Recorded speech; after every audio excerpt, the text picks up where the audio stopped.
Hey, all you cool cats and kittens. Alyssa doesn't get the reference because she has not watched Tiger King yet, but it was really good. I liked it. Alyssa, you gotta watch it. But what's up? Hey, hello, everyone. Back to our normal intro. Today, we are going to be talking about the merge episode of Survivor Season 40 Winners at War. What a great episode. So, my name is Rachel. And I'm Alyssa. And just a reminder, guys, if you want to be notified when we start our live streams, you have to turn on the bell notification next to the subscribe button. It's not enough if you're just subscribed. You have to have all notifications on in order to know when we're actually live streaming. So we're going to be doing another live stream soon about MTV's The Challenge. So if you're interested in seeing that live, you should definitely turn on that notification. Yeah, because it seems like YouTube isn't putting people's like live streams onto your subscription pages. So that's what we've noticed for other channels as well. So if you want to stay up to date, totally turn that on. And I think we'll probably be doing Thursday podcasts for Survivor since Alyssa and I are both doing online college now for senior year. So we have extra time, I guess, which is very weird. So we'll be doing them early, so you could just check back on Thursdays as well. Yeah.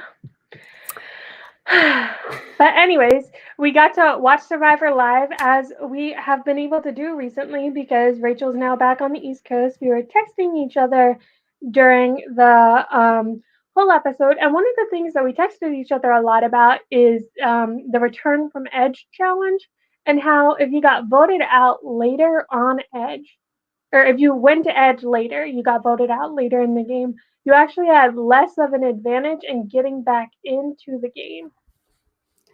Yeah, and it seems like this is a hot topic in the Survivor community because it's not that difficult to realize, I guess, because the people who did better in the game, like Parvati and Yule, so they got voted out later in the game. They didn't have the same opportunities to get the fire tokens on Edge of Extinction to buy an advantage to get back in the game.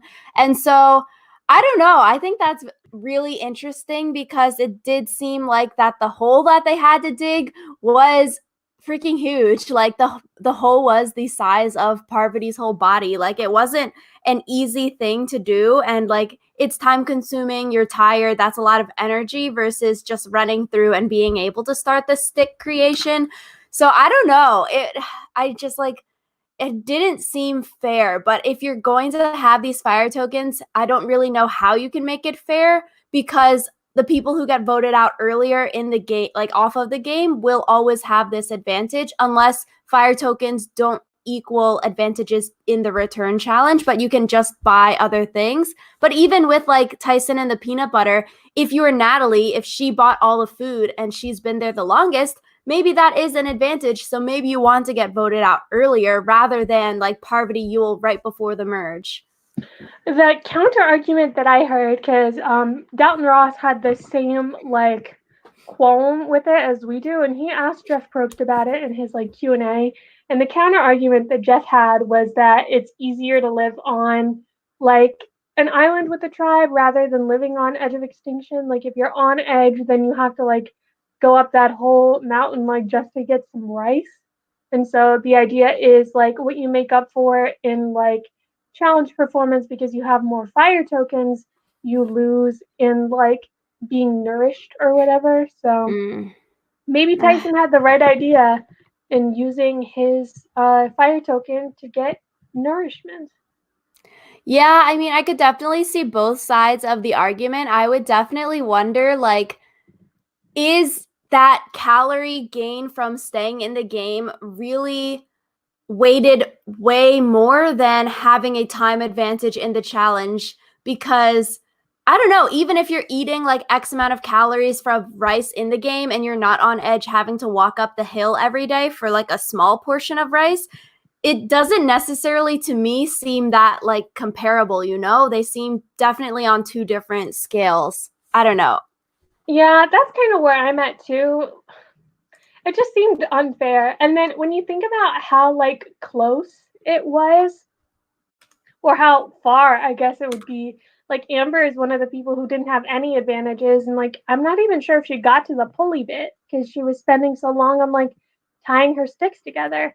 And when you think about the fact that Rob and Natalie could have potentially bought 3 advantages, like it would have been a blowaway.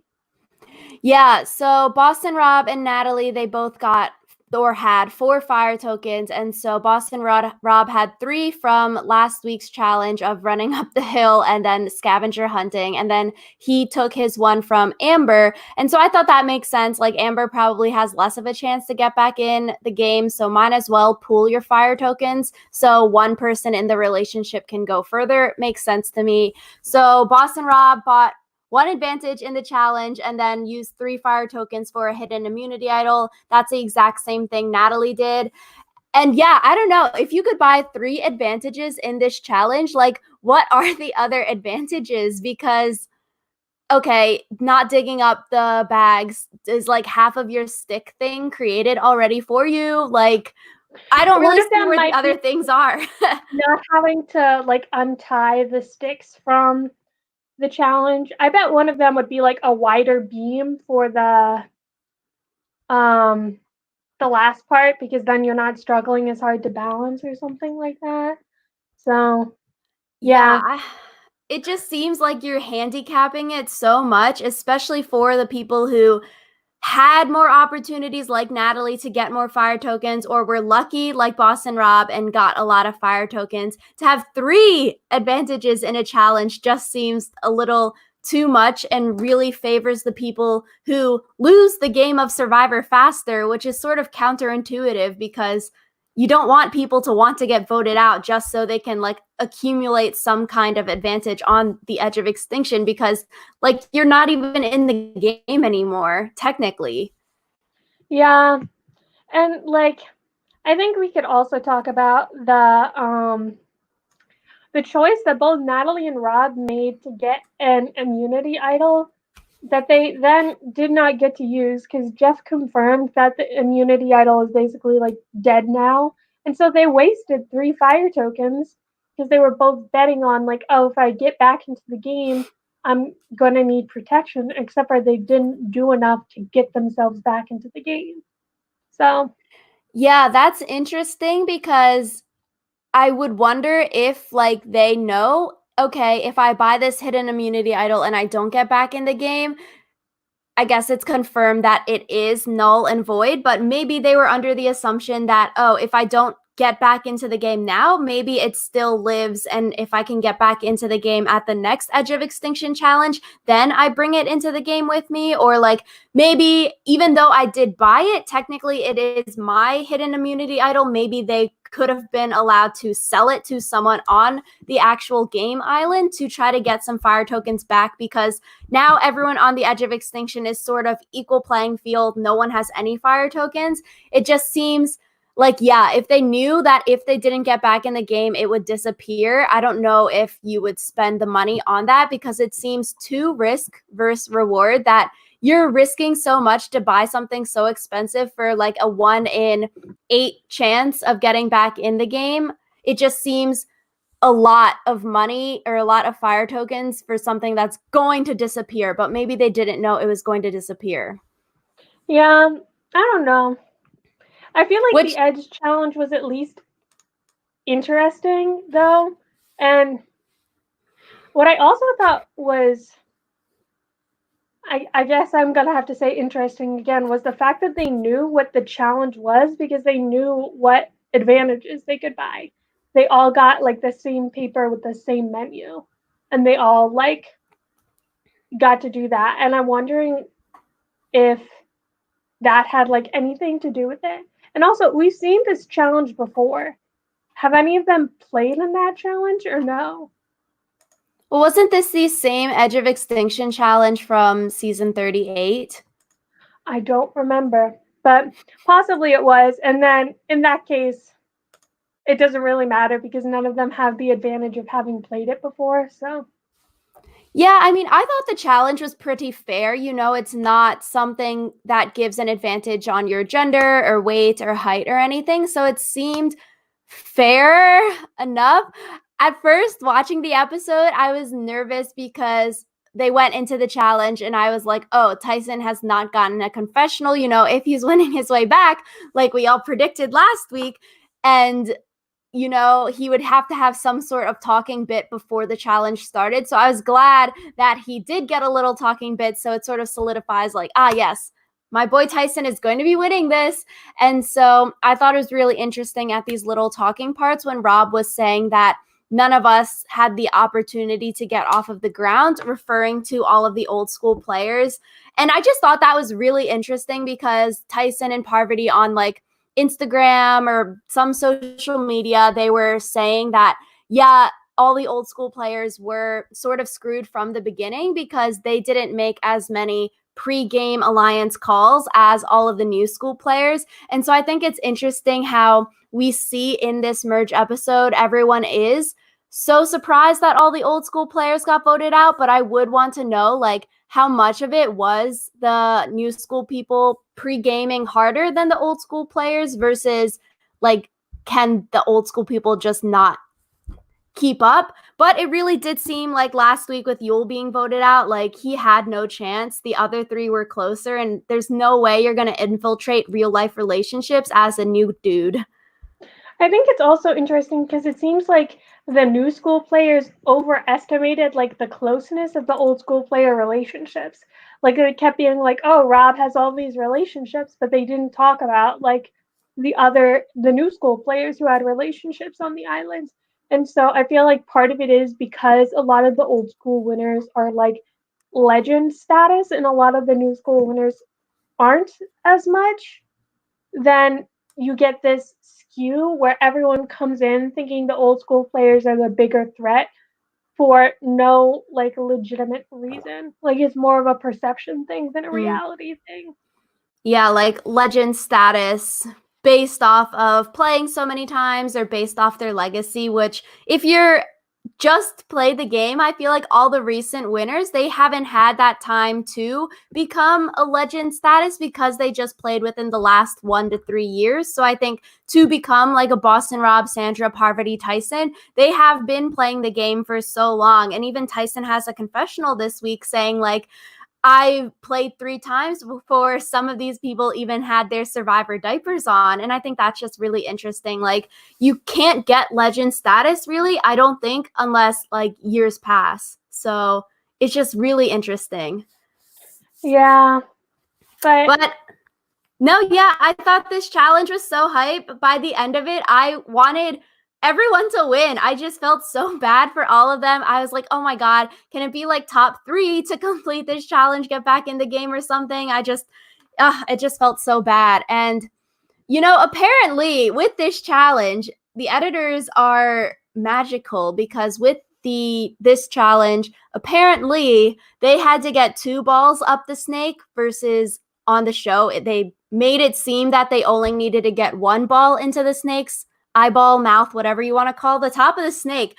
And so it was like, what the heck? So apparently, like the editing made it seem super close, but it wasn't actually that close in real life. And I'm like, wow, all of these challenges are like straight up fooling all of us. Like last week too, they had to take 2 saucers over the balance beam. The first challenge of the season, they actually went to 5 at the water ring toss thing. So it's like, shoot, all of these challenges are being edited down, which is super interesting, I think, from a like producer standpoint. Yeah. It was really funny how like in the middle of the Edge challenge they like brought back the Winners at War like theme music as like Rob and Tyson were competing. It was kind of weird and random, but it was fun. So Yeah, and we've seen that music a few times now. Last week when Michelle was talking, she got the music as well. They're playing it here. Like, very interesting editing stuff, especially because, like, it's Sia's song, right? So I think Sia gave them the rights to use it for this season, and that's why it's like the theme song of this season. So I think it's got to mean something when they're putting the Sia soundtrack behind a player's like confessional or talking or whatever. yeah. But so Tyson wins the Edge of Extinction challenge. Can he win the game? I was crying so much when Tyson got the ball in. I was like, oh my God, this is the best day ever. My winner pick is back in the game. just like I said preseason, if he got voted out, I think he could have a good chance to win his way back in from Edge. Feels bad for everyone else, but the greatest love of my life, Tyson is back in the game. I think this is interesting. Can he win the game? Because I feel like preseason, a lot of people were saying that they would not want to vote the person who comes back from Edge to win the game, to win the season.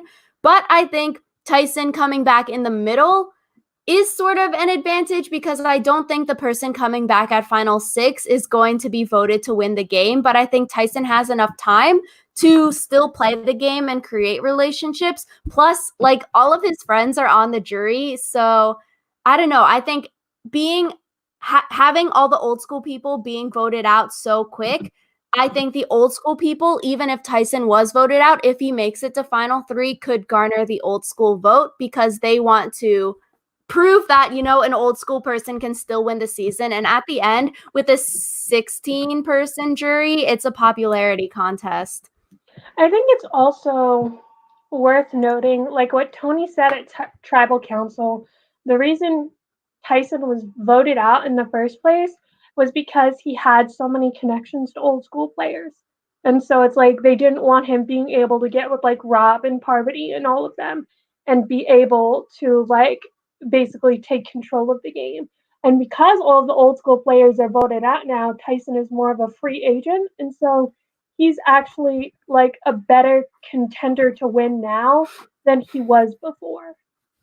Yeah, and even if being voted out gives you a sort of like dark cloud at Final Tribal Council, I think just the fact that he was old school and he has a lot of friends on the jury can count for something. But I think the person who comes back at Final Six sort of has a more difficult time because they haven't been in the game for so long. Like if Natalie, first person out, comes back and wins the Final Six challenge, I don't think she could gather as much votes at Final Tribal if she gets there versus if you're coming back now at the merge, you still have half the game left to play. I don't think being voted out and going to Edge is necessarily going to kill your game if you were voted out, but I still think Tyson could win. Yeah, I think Tyson could win too. I think the fact he wasn't immediately on the chopping block is a good thing for him because it's giving him time to like get in a foothold basically. And of And that's the three names that were mentioned in the episode, I never heard Tyson's name come up. So and yeah, that's what he said in his confessional too. Like it would be smart to vote him out day one every single time because then he can get his foothold, find the cracks, make a house or home in these cracks. So I don't know. I don't think I would write Tyson off yet, even though he was voted out of the game. I think he's smart enough and he can work his magic to make it far and make it to the end. And I think he can have a very compelling argument. So yeah, I don't think going to Edge for Tyson necessarily killed his game. I think he can still win, which is good because that's my winner pick, and I want Tyson to win. And I just hope for the second Edge of Extinction challenge, since we don't know when it's going to happen, I hope we can pray that it's going to be at Final like 8 and not at Final 6. If it's on finale night again, I'm going to be so annoyed. yeah, it's just too much when it's on finale night. So yeah, And yeah, I it's am interested to see who the next attorney is. So. Yeah, so we see the tribes merge and they get a new fire token menu. And so on this menu, we hear Tony say that everything has gotten more expensive. Tony is too poor to buy anything. So on the menu, it says for 3 tokens, you can steal someone's spot at a reward challenge. I don't really know if that's a good one to use because you're pissing someone off who is on the reward challenge and then you take their spot. It's not like you get to go to a reward challenge. You're hurting someone else because you're taking their spot. So I don't know if that's the best thing to use. 2 fire tokens, you can send a message to a player on Edge. So I guess they get some pen and paper and get to write a love note.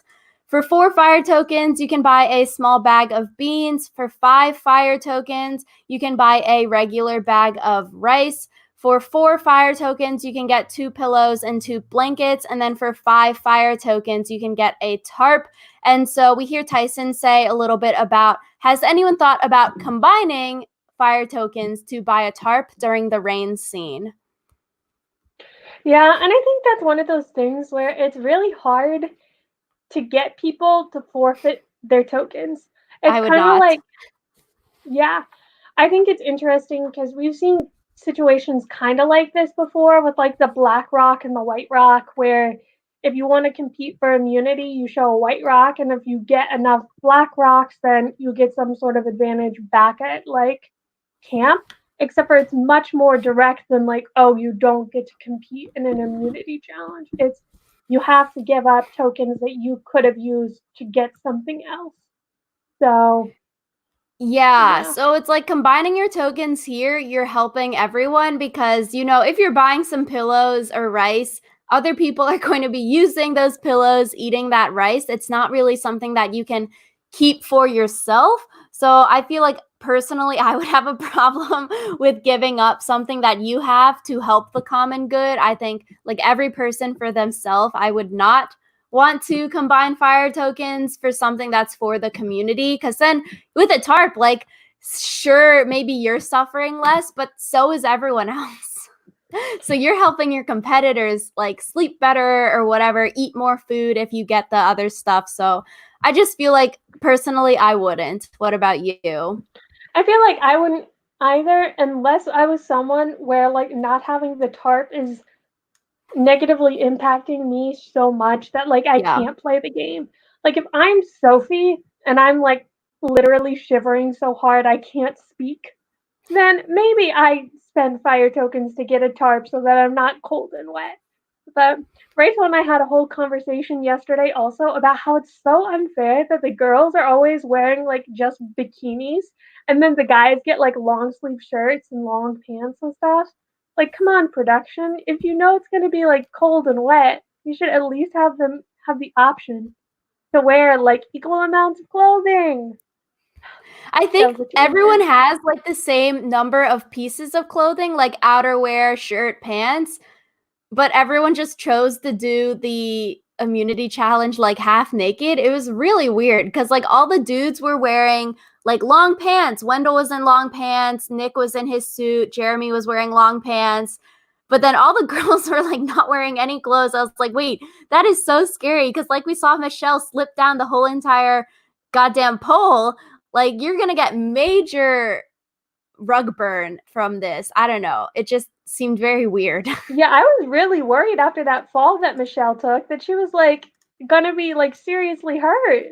Yeah, you could So straight up break a leg if you like from that height and you just when you hit the ground. I don't know. It was just so that was bad. yeah. So, speaking of Michelle, Michelle has 4 fire tokens, so she is the richest person after this episode. So, Wendell gave her and Nick a fire token. Nick currently after this episode has 3 fire tokens. Sarah, Sophie, Denise, and Jeremy all have 2 fire tokens. Sarah and Sophie got theirs from Yule last week, and then Denise and Jeremy won a fire token at the immunity challenge. So, I believe everyone else has like 0 or 1. Tyson has 0. Everyone else has like 1-ish. But yeah, that's a big hodgepodge mess of like these numbers keep on changing and they're so fluctuating and it's just very difficult to keep track of. Yeah. It's almost like not worth keeping track of anymore. Like if something happens where the number of fire tokens is relevant, they'll tell us like, "Oh darn, they're selling me this thing for 2 fire tokens, but I only have 1 or whatever." Yeah, But I guess once it becomes relevant, then they will shove it down our throats who has what number. yeah, I thought it was interesting the immunity challenge. The winner also gets a fire token now, so that's I wonder if it's going to be a fire token for everyone who wins an immunity challenge because it seems like it has to be that way because they made the items more expensive. So the only way for someone like Tony who has 1 fire token to get more would be to have your friends get voted off and they give you fire tokens or you win immunity challenges. But I don't know. If this is a currency, I don't how can how I don't how can you keep creating money. I don't know. That seems weird, but I guess you can also argue that they're using these tokens that were gotten rid of from Edge because now everyone on Edge has 0. So now they're funneling those tokens back into the game via immunity challenges. But it just seems weird. Yeah. The whole thing is just, I think we've said before that they should have tested this whole survivor economy idea on a different season. So Yeah, or I feel like at least tell viewers or the people on the cast what fire tokens like do and are, because it just seems sort of unfair too that like, okay, Jeremy knows that you can get stuff from the Edge of Extinction, but like half of the cast still in the game still has no idea that advantages are being funneled from the Edge of Extinction and you can use fire tokens to buy those advantages. It just seems like when you have twists like that where so many people are left in the dark, how can you really think about the game and how can you play the game of Survivor to your fullest if you don't have half of the information? I don't know. It just seems like very unfair and circumstantial. Like, oh, because Natalie was voted out, Jeremy gets to know that advantages come from the Edge of Extinction. But for everyone else, they like think all of these fire tokens are going to randomly combust and turn into idols. Like, it just, there's so much lack of information. yeah, and it's kind of like people were upset in like Ben's season when this Final Four Fire Challenge suddenly was thrown into the mix, and it's kind of the same principle here, where like some people know but some don't, and it's just they should just tell everyone so that everyone is playing with the same info. Yeah, because then I think you could really see how this economy can play out successfully because then everyone is on an equal level playing field. They all have the same information. Then they can know, like, oh, maybe because I know we can get things from Edge, maybe we want to not buy a tarp and we want to communicate and then put our tokens together to try to get something off of the Edge of Extinction. But it just seems like the strategy around fire tokens right now is just very like young. It's in its nascent stages because people don't know that you can do bigger things with fire tokens rather than just like threatening people with them right now. Yeah. So Yeah, and I think like we said last week, the fire tokens, because everyone doesn't have all the information, is like sort of hindering gameplay.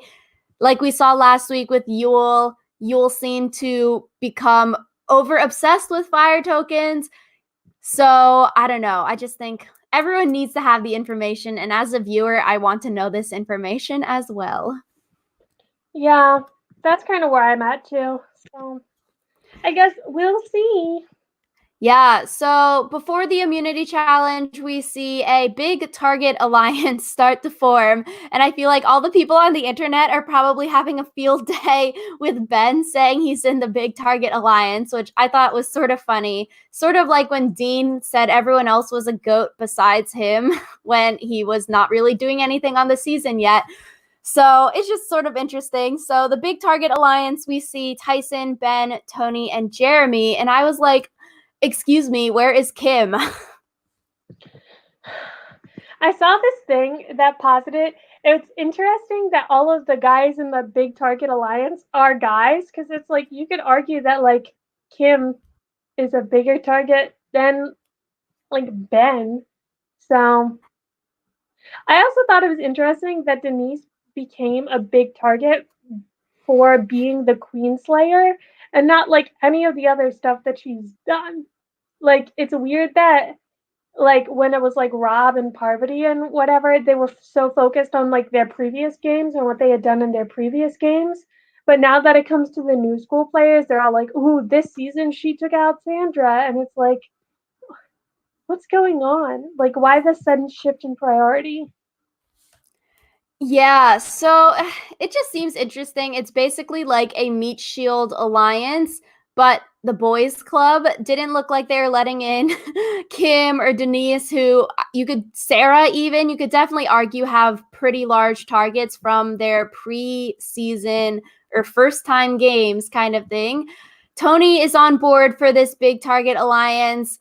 And basically, I was like SMH because Tyson wanted the big dog alliance to get together when him and Sandra and Tony were all on the same tribe and whatnot, but it did not work.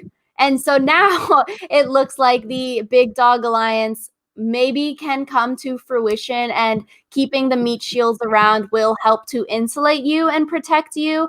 It just seems interesting because we see Sophie talk about it this episode as well, that she notices that like the men seem to be bonding together and creating shields for themselves. I wonder if, since Sophie notices it, maybe other people notice it, maybe we'll have some counter big dog alliances to the male big dog alliance.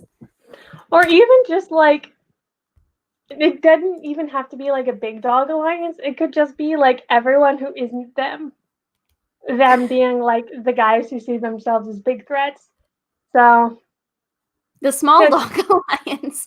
Yeah, the goat alliance, the goat army. Except for not I guess the hyena alliance, and then the Tyson group would be the lion alliance. Lion alliance. Combine the word. The hyena alliance. Yeah, that doesn't work as well. No.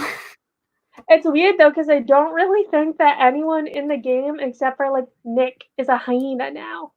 Because they're all like still pretty great players in their own right. So yeah, I guess maybe Adam is also a hyena. Yeah, so going into the immunity challenge, this was Tyson's challenge from Tocantins. So at first I was like, oh my God, yes, Tyson is going to win this challenge. He's not going to get voted out tonight. But then we see Tyson fall sort of quick. And at first I was like, huh, that's weird. But then after thinking about it, I think it really makes sense. If Tyson did throw this challenge, it makes sense for him to throw this challenge, because in Tocantins, he won this challenge and it put a target on his back because he was a challenge beast now. And so I think for Tyson to win the Edge challenge and then to win the first Merge challenge back to back would not be a good look and would probably raise his target level 10 million times fold. So I think it is a good move for Tyson to throw this one and drop out. If he did throw it, maybe he just, age and he's not good at it, or the water and wetness, he's not good at it anymore. But I think smart move if he did throw it, because if his name wasn't coming up before the immunity challenge and he thinks he's feeling safe, might as well not risk it. If before the immunity challenge he thought maybe people were talking about him and he was maybe going home, maybe you fight for it. Yeah, I think the fact that Denise was the name that was being thrown around before the immunity challenge was kind of good for Tyson. Because, like, I feel like as long as there was a name on the floor that wasn't his, he would be comfortable, like, throwing the challenge. And I'm not even sure if that was throwing or just, like, he didn't do as well as he did in Tocantins. Like, I don't think that it's wrong to say that you can win a challenge once and then under different conditions win it not, or lose it. Win it not. Yeah, I agree. Whether it was planned or not to come down, I think smart for him for not winning the challenge, whatever the circumstances were. We talked a little bit about Michelle, her sliding down. That was freaking scary as heck. And there were so many feet shots during this challenge. I was like, oh my God, all of the foot lovers online are probably like zooming in and like selling these on the internet. All of their feet were gross looking though. Sandy, yeah. It was really weird. The filmers are probably like having a field day. Har, har, har. Look at this nice foot shot. Let me zoom in on it. And it was so weird. Yeah, but so the immunity challenge, Denise won for the women, Jeremy won for the men. They each won immunity and then also a fire token. And then they immediately get back to camp. Jeremy's saying, I don't want to seem like I'm driving the vote, and then spends the entire rest of the episode trying to drive the vote. So, yikes at Jeremy. Yeah, and so I wonder if this is going to create a bigger target on his back, because it seemed like he was sort of under the radar throughout pre-merge, and then now he's sort of maybe getting into some sticky situations similar to in San Juan del Sur.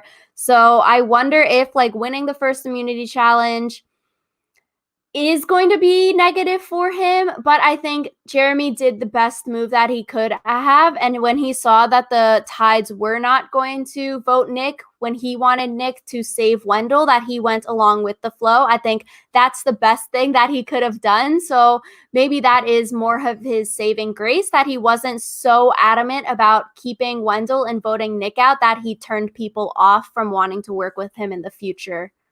Yeah, and I think we kind of saw the same thing with Denise and Adam, where she was like, listen, I want to keep Adam, but if you don't want to keep Adam, we're good. Just I'll vote Adam. Because I think right now, if you seem too stuck to your Yeah. alliance, that's gonna be where you get into trouble because people are always looking to break up like powerful alliances, which is kind of how you got the names of Wendell and Nick out there. Because it's like they were seen as super close and Wendell was seen as a threat. And so it's like get one of them out before they become inseparable. No, yeah, it does seem that a lot of people wanted to just go with the flow, which makes a lot of sense on the merge episode because you don't necessarily want to be the person to throw out the name, especially on this season. It seems like everyone is very reserved and not willing to be that person to throw out a name, which I think is really interesting. So everyone is just like, yeah, as long as it's not me, I am fine, even though I'm supposedly super close to this person. If that's the way the Tides are going, you just have to go with it. It's too much putting your neck on the line to try to fight against the majority. And so I think Jeremy did a great job of not trying to fight too hard against the majority, but it does seem interesting. I think like it makes sense that we see the majority be the old green and the old red. They formed like the majority super alliance because the old green and old red are Adam, Ben, Sophie, Sarah, Tony, Kim, Jeremy, Denise. Adam is close with Denise. Adam and Ben both worked with Jeremy and Denise, maybe on their original tribe. Sarah's close with Tony, and then like the girls with Kim. So it makes sense that they formed the majority super alliance. And yeah, Ben and Jeremy wanted to vote out Nick, but Sophie wanted Wendell gone. And so even though Sophie, I feel like, didn't get too much screen time, her just having this confessional, I think is really good because even if she didn't drive the Wendell vote, she had the confessional that changed the vote from Nick to Wendell, it seems. And her reasoning is that Wendell and Jeremy are too close. They're too buddy-buddy. We need to vote Wendell out. And it was good reasoning too. So like good on Sophie. I just feel like there was also discussion of Adam, and I thought Adam's name was talked about a lot, a surprising amount. Like I think Adam getting voted out was definitely like the red herring of this episode, and he seemed kind of like pathetic throughout it. Like I'm pretty sure he said I'm scared like 6 different times this episode. So, yeah. Yeah, I think it's interesting because on the rewatch of the episode, the only people who are ever truly throwing out Adam's name are the Nick, Michelle, and Wendell group. It seems like whenever Nick, Michelle, and Wendell were talking with someone else in the super majority alliance, they threw out Adam's name as a bluff and they were like, oh yeah, Adam. But whenever the people were talking when it wasn't with the Michelle, Wendell, and Nick group, then they were all like, yeah, who are we voting for between Wendell and Nick? Adam was never really an option. But I think for Adam, this has got to be a red flag. Like, even though the vote went his way at the end and he was in the majority, I think anytime that you are the decoy decoy boot, I cannot speak, then it's sort of bad because you're expendable to your tribe mates as like, oh yeah, if Wendell did play an idol, we are okay with you going home. Yeah. And I think it also wasn't a good look for Adam because he looked super insecure the whole time. Like every moment he was talking about like, "Oh, are you sure? Oh, I have a bad feeling about this. Oh, oh, oh."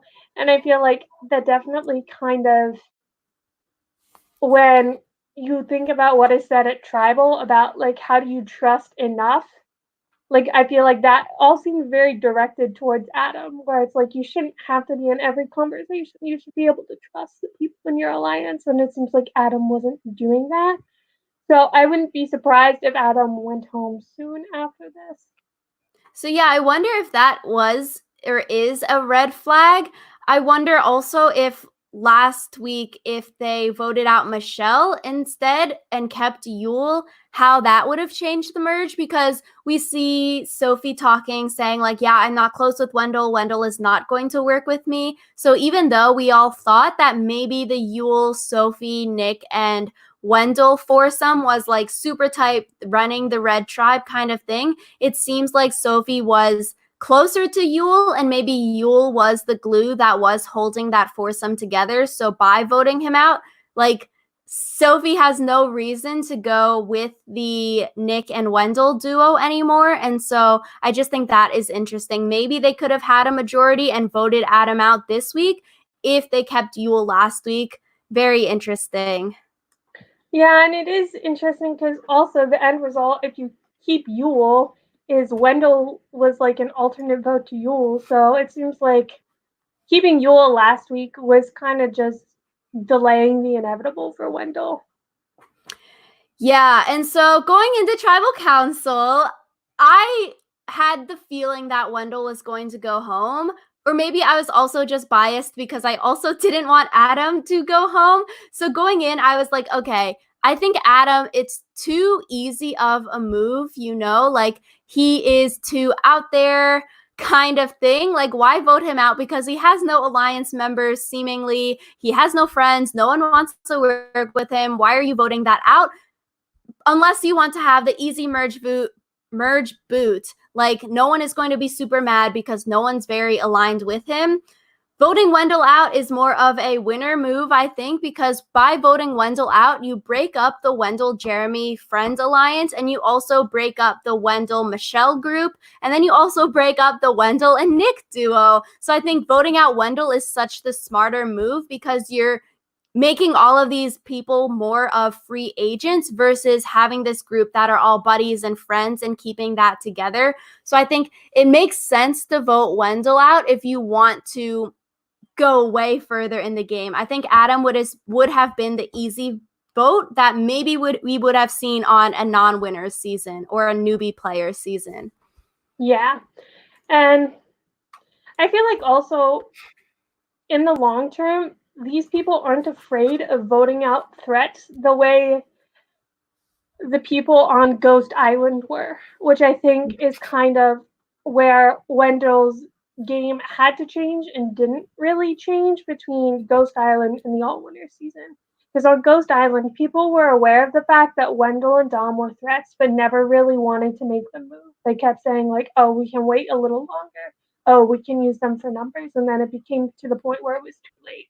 And the people on Winners at War aren't going to say, oh, Wendell's a threat, but we can wait any longer. They're going to say, Wendell's a threat and we need to slit his throat now. So. Yeah, and so Adam literally survives another vote. He has straight up gotten votes at like every single tribal council that he's gone to pretty much. And it was weird because the premiere episode and then this episode are sort of very similar in the fact that like, okay, Adam is on the chopping block. He was on the chopping block on the premiere episode. Jeremy's friend goes home. Like, also, like premiere Natalie goes home, here Wendell goes home. It's just very deja vu.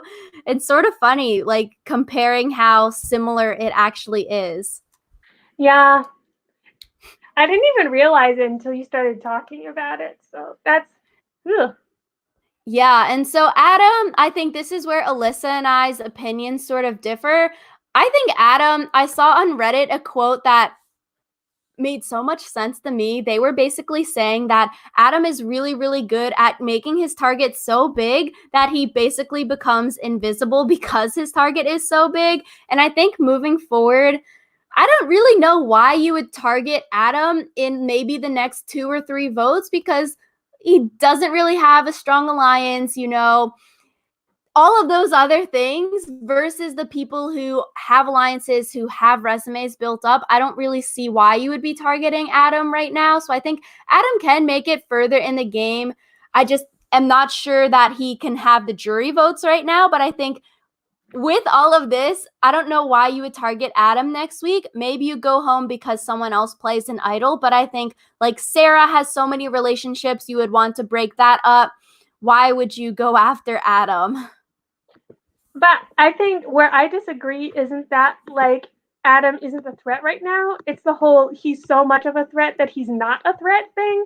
Like he's just straight up not a threat. It's not that he's so threatening that people ignore it. He doesn't have an alliance, he doesn't have any social capital, he doesn't have any power. That doesn't make him like a target that is pretending not to be a target. It just makes him not a target.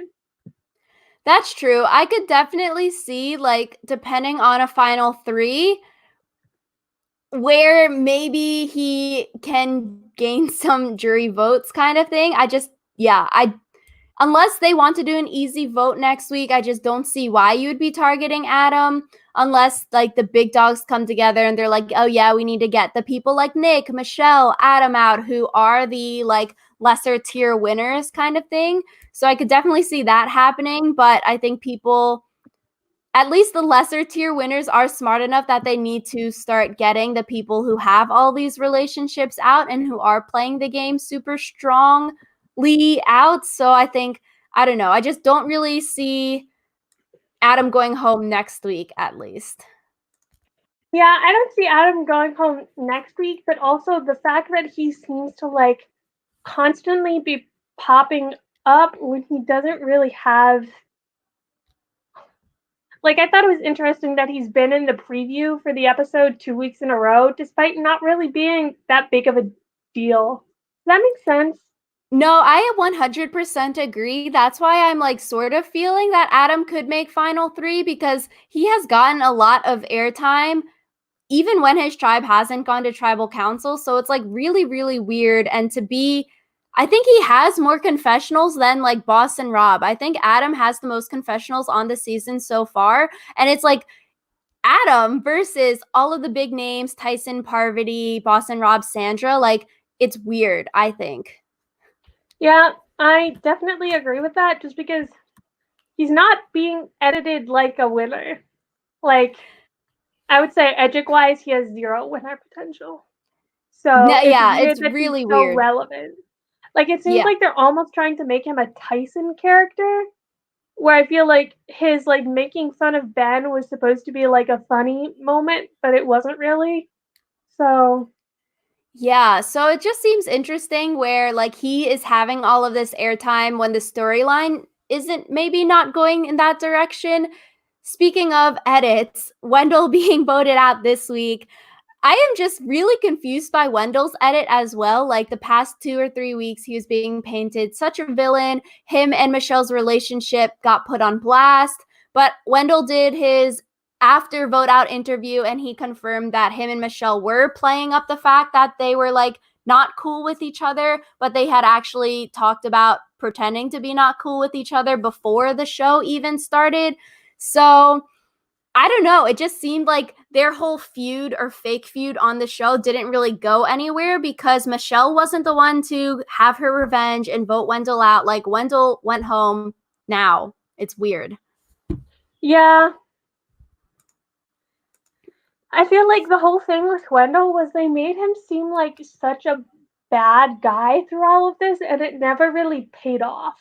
Like, even Yeah. with the sense like Michelle wasn't the one to get him voted out, Wendell wasn't voted out because he was kind of a dick. He was voted out because he was seen as a threat. Like, it seemed like they were hyping him up for something that never came.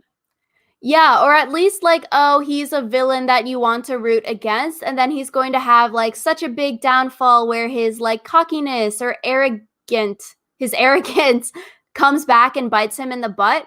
But it just seems like the whole Wendell is a butthole, he's super rude storyline didn't really affect any of the game besides maybe the reason why Michelle stays in the game and Yul goes home last week kind of thing. But it just seems like such a disconnect. Like, why is he being portrayed as such a meanie bobini bad guy when it doesn't really affect why he was voted out, or he's not treating people poorly, it seems, at the merge. So it's like people didn't vote him out because he was being mean to them. Yeah. So that's kind of a question mark. The only thing I could think is that if Wendell comes back in the second Edge battle, it's not like we're supposed to be rooting for him the way we're rooting for Tyson. But even that seems like a stretch for them to have set up that arc so much when they could just set it up from clips on Edge.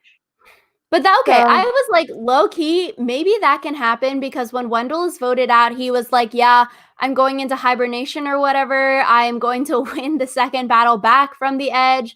And then maybe at final 8, hopefully, and not final 6, we see the Wendell and Michelle storyline play out because it just seems very weird to build up this whole feud between two characters and then it never even comes to fruition. So maybe Wendell wins his way back in and then him and Michelle can go to battle again and like fake hate each other. It just seems weird also that Michelle had like no airtime this episode besides falling off of the pole when like her partner in the game is being voted out. Like she didn't really have anything to say. yeah, I feel like this episode was really weird from like an editing standpoint, just because all of the people that were like serious winner contenders, like Sophie, Michelle, um, Jeremy even.